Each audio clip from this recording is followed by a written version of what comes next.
the intro. Maybe he'll just drop us in talking. But like right now. Yeah, like right now. Just hey, hey, we're doing a podcast. What's up, guys?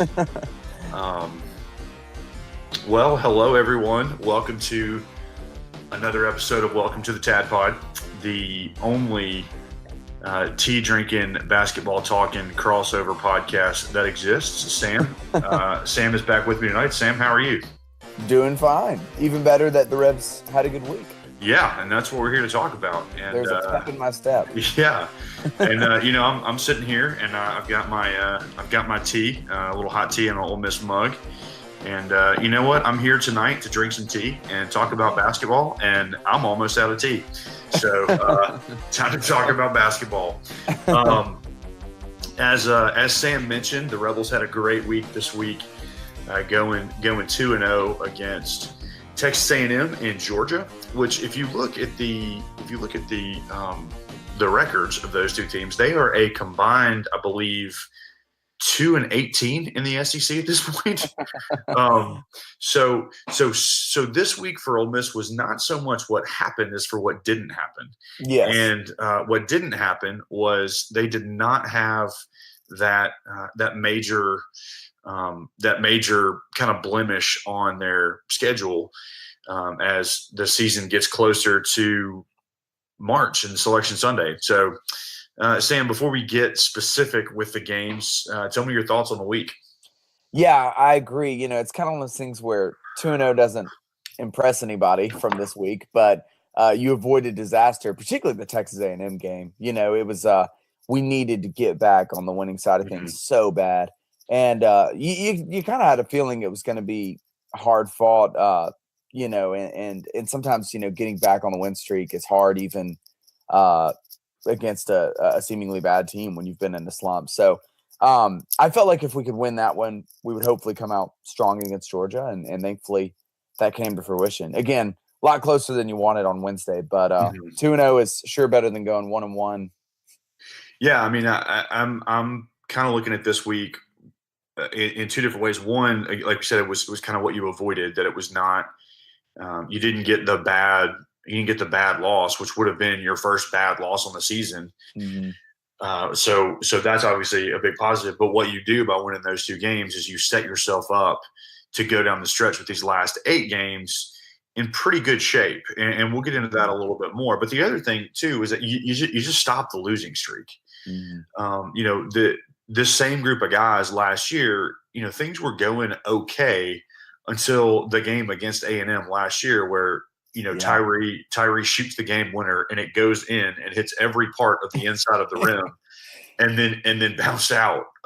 In maybe the most we are Ole Miss moment ever. Yeah, and then after that, they never really recovered. And so you kind of wondered, after the Florida game, is this going to be something that they're going to have a hard time bouncing back from?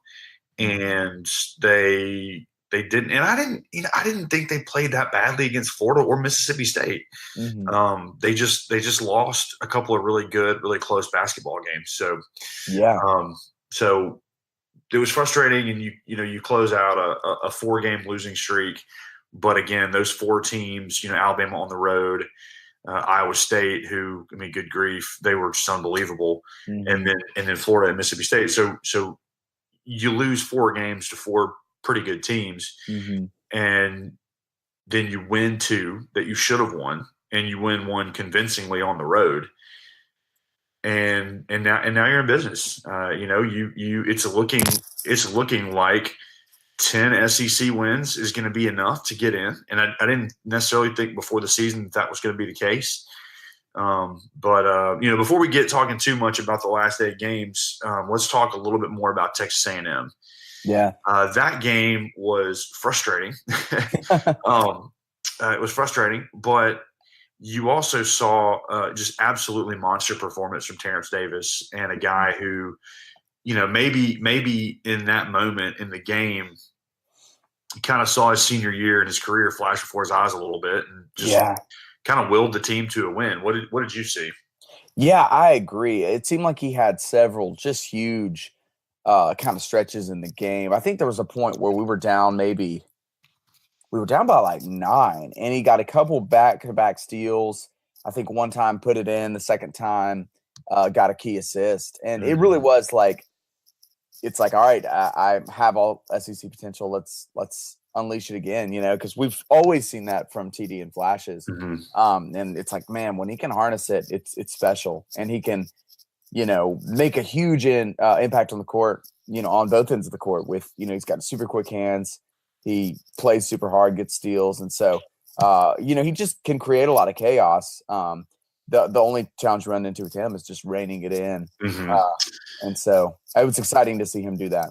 Yeah, I'm pulling up the box score right now, but his line was insane. Because the thing for me with Terrence has always been he's been a guy to me that looks like he should be an elite defender. Yeah. And when he hones in and locks in, he really is. And so his line from Wednesday night against Texas A&M was 19 points, 8 rebounds, 7 steals, and 5 assists. That's ridiculous. And he only turned the ball over 3 times. And so you come away from that thinking that that is an unbelievable game. That's a great game to have. And it was kind of like he just willed the team to victory. And it wasn't pretty. It wasn't anything close to a glamorous win. But at this point, style points don't matter anymore. At this point, it's just win the game and get out of there. And the other telling stat to me was we went 18 for 19 from the free throw line. Yes, and huge. Texas A&M went 4 for 8. So not only did they not really get to the line, they didn't make them when they did. Yeah. But to have Brian go 5 for 5, Terrence goes 6 for 6, Blake goes 3 for 4, Dom goes 2 for 2, DC Davis goes 2 for 2. You've got. I mean, it's just as simple as. And there were so many years with Andy Kennedy's teams that you'd have the one really good free throw shooter, and then you'd have like Murphy Holloway, who you're like, please don't go to the line, please don't go to the line. Yeah, but there's not really. I mean, KJ Buffin is probably the worst free throw shooter, and he's somewhere around 65-70%. So yeah. You feel pretty good about that, especially since SEC officials seem determined to make the last 10 minutes of every half in basketball a free throw shooting contest, which is infuriating. But I mean, good teams find gritty ways to win games, and that's what Ole Miss did on Wednesday night. And credit on the free throw shooting topic, credit to the home field. Like, I feel like not many teams have shot well from free throw in the pavilion lately.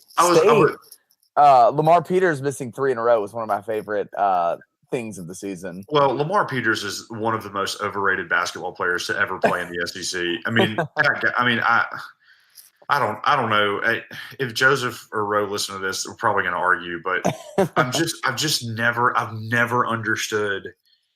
And I don't mean to get the dog in state, because there's a lot of things about their team that I really like, but absolutely, Lamar Peters is not one of them, not at all. But no, I was watching the game Wednesday night, and I could not figure out what the student section was chanting at the guy shooting free throws. And when he missed he missed 2.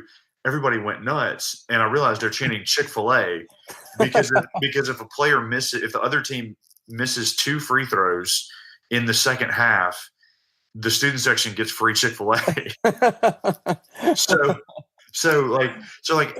How awesome is that? There was like Chick-fil-A, and even if he doesn't miss, you leave the game, you're like, man, I could really go for Chick-fil-A right now. And so like, brilliant, absolutely brilliant.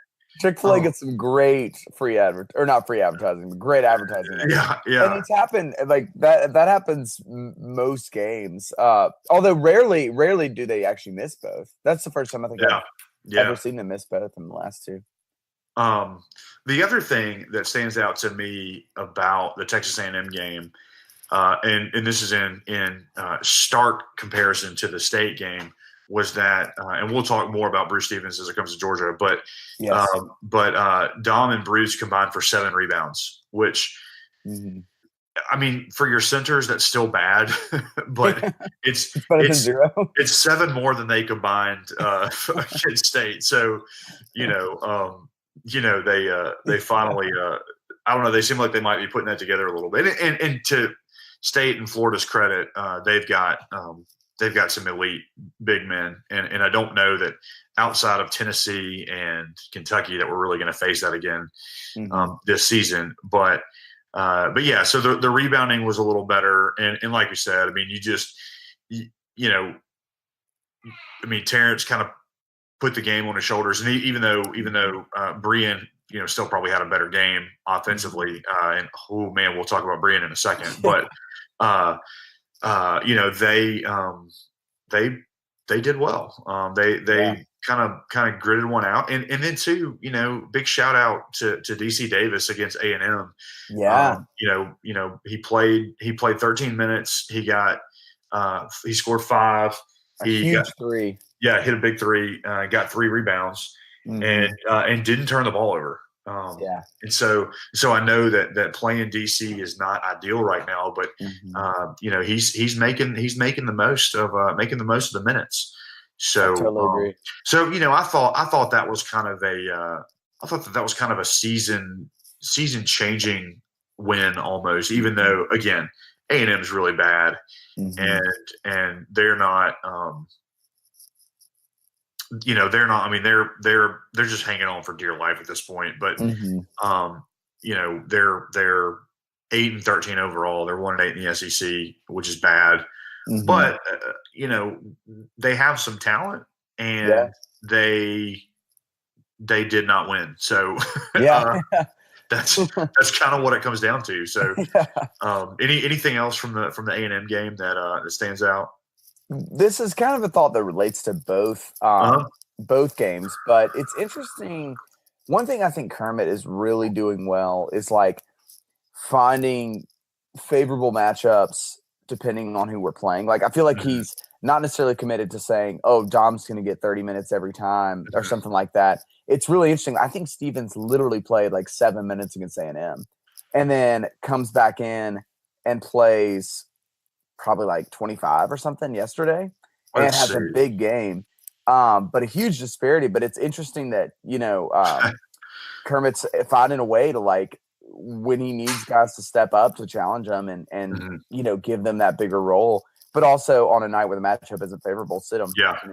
And that's good coaching. Bruce had on Wednesday night against A&M. He played 7 minutes, so you nailed that one. He's 7 minutes, 3 points, 3 rebounds, and 3 turnovers. But he also had a block. So so with that in mind, let's flip ahead to Georgia, and that was a weird game to me because Georgia jumped out with an 18-8 lead, and it looked like kind of that game where you're just like, man, come on, like this team is terrible, and they are terrible. They're 10-13 and 1-8 in the league. I think it's the same record as A&M. A&M's 8-13, so I don't know why Georgia's played 2 more games than them, but whatever. Weird. But you're like, man, come on, this is terrible, and it's frustrating. And then you just kind of chipped away at first, and then it was like, well, they're back close. Oh, they're up 12. Okay, that's great, But the story of the game going into Saturday's game at Georgia, Brian Tyree needed 9 points to join the 1,000-point club for Ole Miss. So what does he do? He scores 31. So way to announce yourself on the scene, young buck, and man, what a game he had.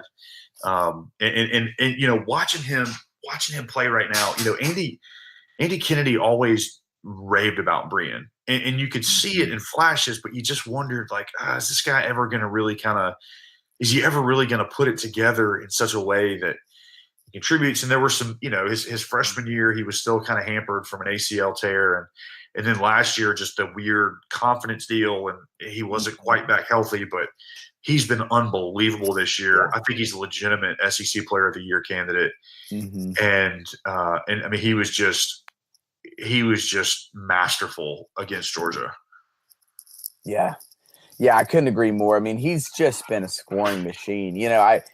All year we've had players get hot at certain times, but it feels like Brian's just never cooled off the whole year. It's been fantastic. And credit to Kermit Davis. To be completely honest, I was skeptical early in the season when I saw Schuler running the point and Brian doing a lot more kind of off the ball. But man, it's worked out well. I mean, Brian still has sets that he runs, but man, the way it's worked out remarkably well. And also credit to Schuler for running the point effectively. They've been dangerous, and Brian, it's cool to see him in that kind of score first role more than we've ever seen him before. Yeah. We'll talk about Devontae in a second because it was also, I believe it was his birthday Saturday. So it was also Franco Miller's birthday. Devontae, if you're listening, happy birthday. Big shout out to another year around the sun. I mean, like there were two plays in particular that stood out to me with Brian. One was, I believe it was in the first half, and things were kind of like things were still kind of trying to, even out a little bit for us. And Brian gets the ball at the top of the key. There's not a lot of time left on the shot clock, and that Claxton dude who's like 20 feet tall and probably weighs 7 pounds. Nicholas Claxton, who, his stat sheet didn't really jump off the page at you, but he just looks like a player.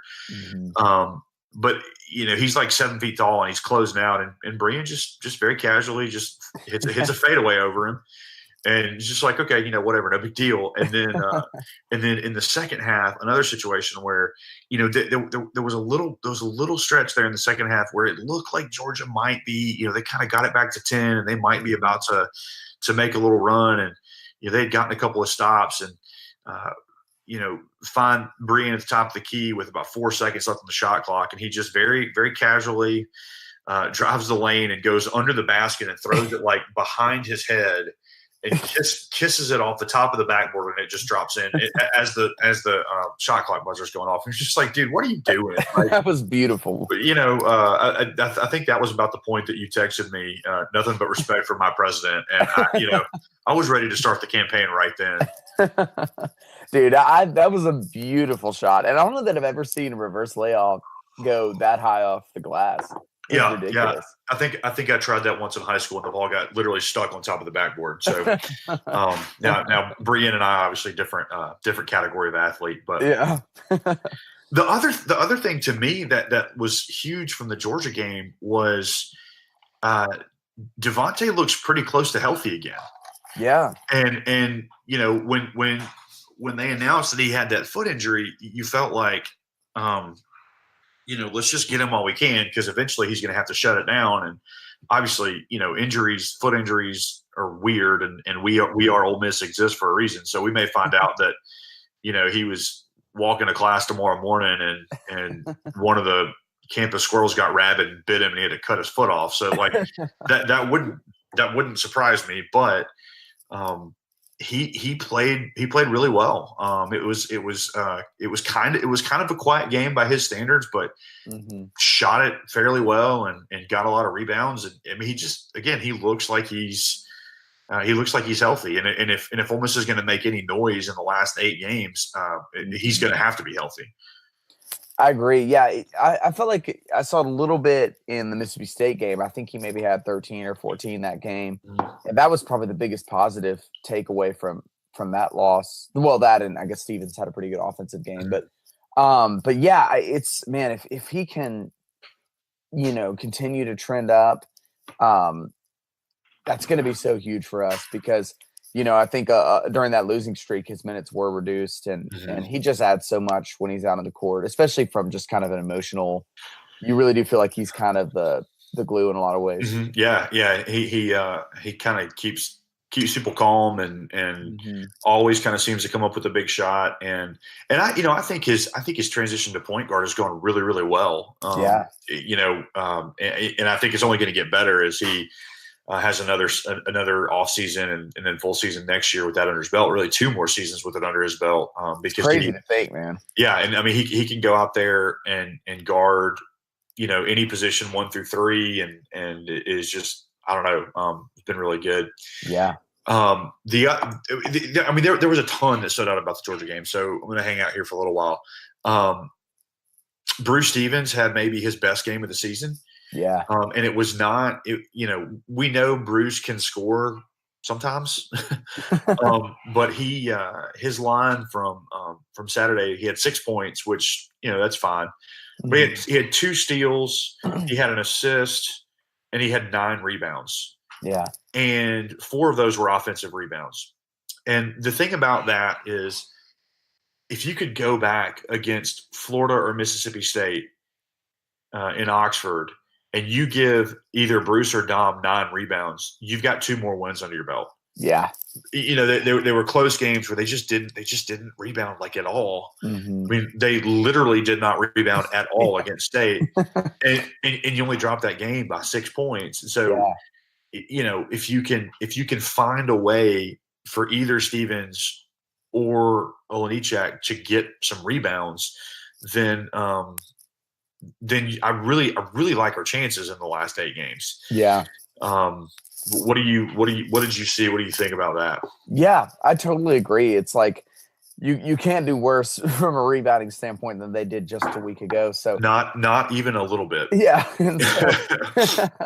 So yeah, I mean, you hope that they're coaching these guys up, and we don't have Bruce for a whole lot longer. But if this team is going to have a successful run down the stretch, he's going to have to be productive. It's just the way it is, and same with Olenichak. So it'll be interesting to see again how they kind of who Kermit seems to emphasize in the coming weeks, because it seems like a lot of the times one of those guys gets the big minutes and one of them takes a more reduced role. You saw it Wednesday with A&M, and then yesterday was kind of the opposite, really, with Bruce getting the bulk of the minutes. But I'll be really interested to see kind of how we match up against the teams down the road, because like you said, LSU and Mississippi State, these really big, long teams are in the rear view now, unless you maybe meet them in the tournament. And so outside of, Kentucky and Tennessee, you feel like, all right, hopefully we're about to match up pretty well against opposing post players. So again, it'll be interesting to see how these coming weeks play out. I'm excited. Yeah. And kind of one last thought before we leave the Georgia game and look ahead. KJ and Blake played really well. Yes. Blake started hitting some shots again and looked pretty confident there. And KJ, God bless him, he just does these things every now and then that you just watch him and you're like, you're not supposed to be able to do that. Yeah. And so you kind of see. I mean, I think he only played 15 minutes against Georgia, and against A&M he did. I've got the number right here. Played 10, but he's given you really, really good production in those minutes. And you know that when the time comes next year, when he's had some time to stay in the weight room and to kind of bulk up a little bit, because I guess he's playing at about 215 right now. Yeah. And if he can get up to 225, 230, I think he's going to be a really, really dangerous player, because there was a play Saturday where he drove the paint. They kind of cut him off, and so he did this spin move, and I could just kind of hear Dwight Schrute in my head, like, spin move, and he just put this nice spin move and put the ball in, and he never, like, KJ never gets too hype, and that's good, because to me a guy like that can really get into people's heads, because you're like, oh, this guy's got to be amped up right now, and he's just not, and it's great. And also he has a shin tattoo, so he can kind of be tough and mix it up with anybody down low. So it's just more to be really excited about watching those guys. I agree. So let's look ahead then. And that's where this thing gets interesting, because you've got 8 games left, and I'll read the schedule to you. You go to Auburn this Wednesday. You host Missouri at home. Next Tuesday, you're at South Carolina, then Georgia at home, then Tennessee at home, then at Arkansas, then home against Kentucky, and then at Missouri. And Ole Miss currently is, I believe, 16-7. And they're 6-4 in the SEC. So So what you need to do in those last 8 games is you need to go 4-4. I think if you go better than 4-4, that guarantees a win against either Tennessee, Kentucky, or at Auburn. And if you win one of those 3 games and then win all the rest of them, then you're in. I mean, you're in regardless. I mean, because that's like I said, that's either going to be a win at Auburn, which is going to be a really, really good win, or against the number 1 team in the nation, or probably Kentucky, top 5, top 10. So, but what do you see as being the most realistic scenario for those last 8 games? Yeah, that's a good question. At Auburn's never easy, except the fact that we've done pretty well at Auburn. Like on paper it's scary, but in recent years we've had Auburn's number in a similar way to how we've had State's number. So, I feel like Auburn obviously is the most winnable of the big 3 on the schedule that remain. Missouri, I feel like, is maybe the trap game of that series. I know that they aren't necessarily an elite SEC team, but we just know there's a lot of talent on that roster still. And anyway, I think we've done pretty well against them in recent years, but I would say that that's the trap team in the schedule that remains. Arkansas on the road is a tough one too, just the venue. But again, we beat them pretty convincingly. Knock on wood. You feel like we can do it again. So, I'm with you. It's like you feel like if you can get maybe 5 wins, you're feeling really good. Yeah. And 4-4, you're probably hopefully on the positive side of the bubble, with maybe not a lot of work to do going into the SEC tournament. And also your seeding probably won't be bad, you would think. Yeah. So Missouri is currently sitting at 11-11. They are 2-8 in the league. And they're just not very good. It's one of those things before the season you thought they had a chance to be a pretty good team, and then Jonte Porter went down. I hate that for him. I mean, he stuck around this year. He could have gone to the NBA last year, stuck around and gets hurt before the season even starts. And so a lot of bad luck for the Porter brothers, who by all accounts are good dudes and are great players. I can actually confirm I was at a Bible camp with Jonte Porter. Really? That's I'm awesome. not kidding. It was like a year and a half ago. That's incredible. Summit Ministries in Colorado. Yeah. Pretty intensive theological teaching. Jonte Porter was there for 2 weeks of the summer. I love that. It's awesome. I love that so much. So much respect for him. So there you go. But the way I see it, I feel like with Missouri at home and Georgia at home, you're in pretty good shape in those 2 games. Just don't shoot yourself in the foot, and you're probably fine there.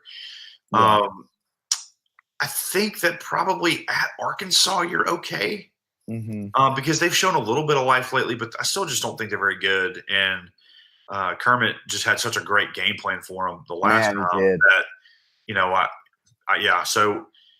I feel like those are the 3 wins that kind of come. But to me, the big one on the schedule is at South Carolina. Yeah. Because I think we're better than South Carolina.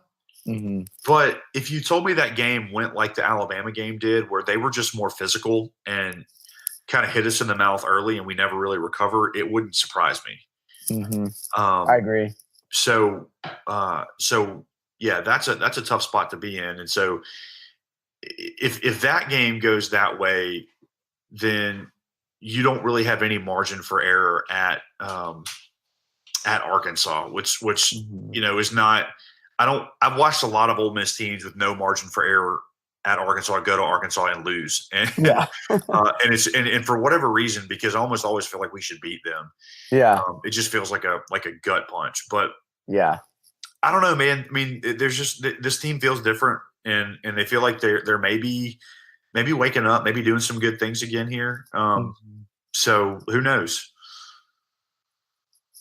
But you look at it, and obviously, like we said, 5-3 down this stretch, and you're in, no question. 4-4, you're on the right side of the bubble. Because I was reading an article earlier that was showing the the teams on the bubble, and if that's the group that we're being compared against, I really like our chances there because we've got some really good wins and no bad losses that those teams don't have. We don't have maybe quite as many good wins as we would need, but we've got some. 3 and 5 down this stretch, and you've got some work to do in the tournament, in the SEC tournament. So that's what it feels like to me right now. And I certainly could see and look, if we upset Tennessee or Kentucky in Oxford, I'll be surprised. I'm not going to be shocked. So so we'll see. How many SEC teams do you think we'll see in the tournament this year? Last year was a lot, right? Wasn't it like 6 or something? I don't remember. I stopped keeping up with basketball in like February of last year. It was 7 or 8, I think. It was a lot. And so, the reputation of the league. I mean, you're going to get obviously Tennessee, obviously Kentucky. So Tennessee, Kentucky, and LSU, you're definitely going to get in. You've got to think that Mississippi State's got a great shot. You've got to think that Florida's going to be in the mix of it. I think Alabama will be in the conversation. And then Ole Miss. I mean, that's 8 teams right there. Yeah. And I think Florida and Alabama are a good bit more bubbly than us, but still in pretty good shape. Because we're still kind of listed in that 7-8 seed territory, and that's bubbly, but that's on the right side of the bubble. Totally. So totally. So we'll see. But it was a good week for Ole Miss, and I want to try maybe next time we talk to look a little bit at the incoming players we have, because I was looking at one of our here, and as a 16-year-old played for like a Bahamian national team against North Carolina and Notre Dame, so 2 pretty high level Division I teams, and as like a 16-year-old had like 18 points and 9 rebounds in both games. So that's awesome. I don't know, that seems good, but don't have time for that tonight. For some reason, that made me think of when Anthony Perez blocked Kevin Durant in the Olympics. Yeah. Literally no one else remembers that. Nor does anyone remember Anthony Perez. Who even is that? But we'll shut it down here. But again, good talk. Good week for the Rebs. Another big week coming up. So hopefully, Auburn's pretty much a free shot. You don't get hurt at all if you lose, but a win would be massive. And so maybe, who knows, maybe you go in there and the pressure's on them and you shock the world Wednesday night. So we'll see. But and you pop the jersey in front of the student section. You pop the jersey. You pop that jersey. I don't know if you saw the Wisconsin player was trolling a Big Ten student section, and it was very much just like, it's like, what even are you, Wisconsin? Get out of here. Go home. But anyway. Well, okay, here's a question. Yeah. Which Ole Miss player currently on the roster would most likely pop the jersey to the Auburn student section if we pulled off the upset? I have mine in mind. It's Blake Henson. Yeah, that's what I was going to say. It's Blake Henson. He probably, Blake would probably get in a fight with somebody in the Auburn student section. Blake Henson, and this is an idea I'm gonna work on for the rest of his career because I think it's true. But Blake Henson is our Draymond Green. Yes. I see it. 100%.